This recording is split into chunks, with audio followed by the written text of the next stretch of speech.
หมายอีฟูซื้อเสื้อเอามาเบิ่งข้อสังเกตเนาะจู้ชื่อเข้าบทไวยากรณ์ข้อหนึ่งโย่อี้เตียนกับอี้เตียโย่อี้เตียหมายถึงน้อยหนึ่งโดยทั่วไปใส่แสดงถึงเรื่องหรือเหตุการณ์ที่บ่เป็นไปตามความคาดหวังวลีนี้จะต้องอยู่หน้าคำคุณนามเฮ็ดหน้าที่เป็นบทขยายตัวอย่างโยอี้เตียตามีใหญ่หน่อยนึงโยอี้เตียเฉียวมีหน่อยหน่อยนึงโยอี้เตียตัวมีหลายหน่อยนึงบัดนี้คำคุณนามอยู่ทางหน้าเนาะต้าอี้เตียใหญ่หน่อยนึงเฉียวอี้เตียหน่อยหน่อยนึงตัวอี้เตียหลายหน่อยนึงอี้เตียหมายถึงน้อยหนึ่งเช่นกันแต่มีการใช้และหน้าที่ต่างจากโยอี้เตียคือวาลีอี้เตีย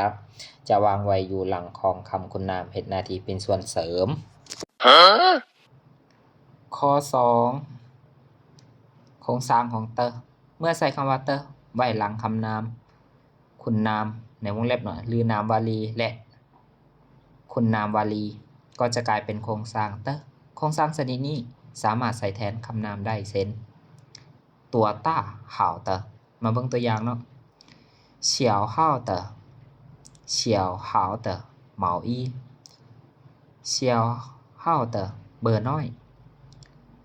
เฉียวห่าวเตอเหมาอี้เสื้อเล่นเบอร์น้อยตาห่าวเตอเบอร์ใหญ่ตาห่าวเตอเหมาอี้เสื้อเล่นเบอร์ใหญ่20号的เบอร์26 20号的皮鞋เกิบหนังเบอร์26颜色的เนาะแล้วมาเบิ่ง什么颜色的黑的สีดำ黑的皮鞋เกิบหนังสีดำ咖啡色的สีคาเฟ่咖啡色的皮鞋เกิบหนังสีกาแฟหรือว่าสีน้ำตาลเนาะ小一点的หน่อยหน่อยนึง小一点的毛衣เสื้อเล่นน้อยหน่อยนึง大一点的ใหญ่หน่อยนึง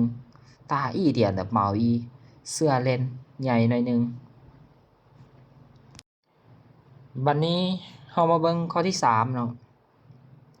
ประโยคคำถามด้วยโครงสร้างตัวบวกคำคุณนามโครงสร้างตัวบวกคำคุณนามสามารถใส่ถามขนาดระยะทางความยาวและอื่นๆโดยอาจจะเติมคำกรรมะโยไว้หน้าโครงสร้างดังกล่าวหรืออาจจะบ่ใส่ก็ได้ตัวอย่างโยตัวต้า